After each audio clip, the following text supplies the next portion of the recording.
Hürmetli vatandaş, bugünkü leksiyalarımızı sözleyimiz. Leksiyadası da Gazi Washington'da sözleyimiz bugünkü islağı 2022 yıl 2. ayının 7. günü hürmetli vatandaşım. Vaziyet desek Aksaray Devlet Bexaterligi Maslahatçısı Jack Sullivan şundaq dedi ki Rusya Federasyası yakında Ukrayna tecavüz qilishi mümkün dedi. Bu gap qaltismoqda qo'yildi.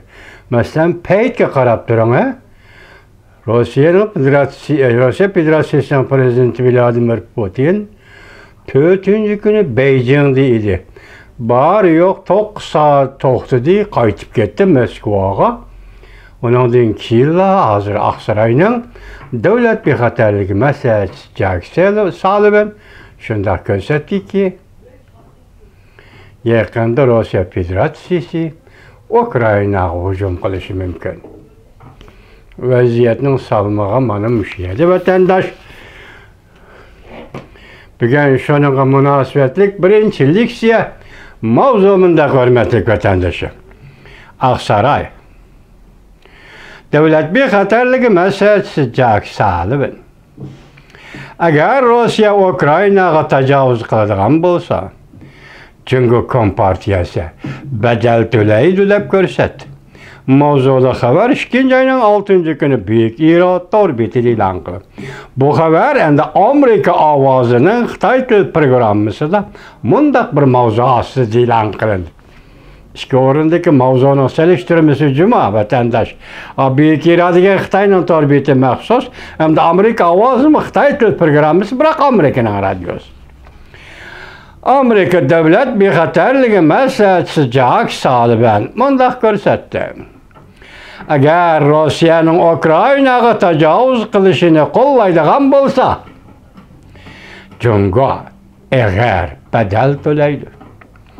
Mavzuda xabar 2. ayning 7. günü Amerika ovozining Xitoy til programmasi e'lon qilindi. Xabar mundaq boshlandi. Washington, Aksaray Devlet Bexaterligi Maslahatçısı Jack Sullivan haftanın 1. günü, yani 2. ayının 6. günü agahlandırıp mundaq dedi. Agar Rusya Ukraynaga tajovuz qiladigan bo'lsa, Beijing Rossiyaning tajovuzchiligini qo'llaydi deb qaraladi. Diqqat ama cümlelerinin vazniga vatandaşım. Ondaqda Cumhur eg'ir bedel to'laydi.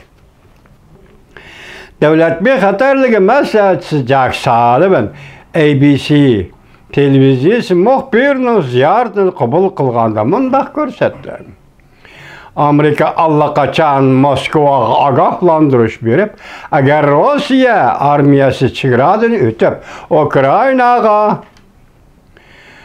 kiradigan undaqda eg'ir siyosiy bedel to'laydi. Bundaq bir bedel to'lash Cumhurga ta'sir ko'rsatdi. Jack Sullivan texmi ilgirligan oldi mundaq ko'rsatdi. Agar Beijing Moskvaning tajovuzchilik harakatlarini qo'llaydi deb qaraladigan bo'lsa, undaqda Cumhur eg'ir bedel to'laydi. Bu cümlelerde intayin çonqur mazmun bar ekan, hozir jur'at qilib buni tahlil qilolmaymiz, lekin diqqat qiling vatandoshim. Jack Sullivan o'xshash bir kunda mundaq ko'rsatdi. Amerika hozir Rossiya Ukraynaga har vaqt tajovuz qilishi mumkin. Jack Sullivan mundaq ko'rsatdi. Amerika hozir Rossiyaga har vaqt tajovuz qilishi mumkin deb qaraydi. Amerika hozir Rusya Ukraynaga her vaqt ichida tajovuz qilishi mumkin deb qaraydi. Demak, bu hukm shakillik tus oldi bu jumla degan gap. Undaq bo'lgan bo'lsa, bu urush 2. Dünya urushidan beriki eng zo'r urush bo'lib qoladi. Biz Rossiyaliklarning Ukraynaga zo'r harbiy harakat qo'llanadigan iqtidorini tayyorlaganligiga ishonamiz. Biz taqobil turish tadbirlariga izchil tayyorlanib keldik. Davlat bexatarligi maslahatchisi Jak Sullivan NBC'nin muxbirining ziyoratini qabul qilganda yuqorqidek so'z qildi. Pakis xabarlari gazetining yana boshqa ziyoratida davlat bexatarligi maslahatchisi Jak Sullivan mundaq ko'rsatdi. Rossiya har qanday bir kunda Ukrainaga harakat qo'llanadi. 3 qatim takrorlanadi juma vatandosh.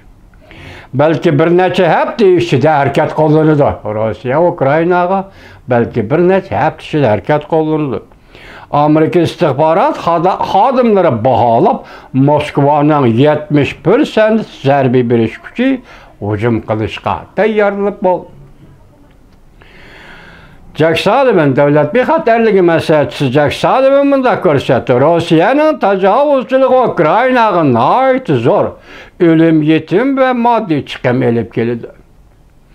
Buning uchun Rossiya badal to'laydi.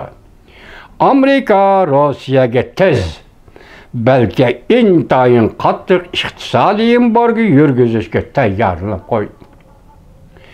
Bu orqali Rossiyaning iqtisodiy taraqqiyoti to'sqinlikka uchraydi.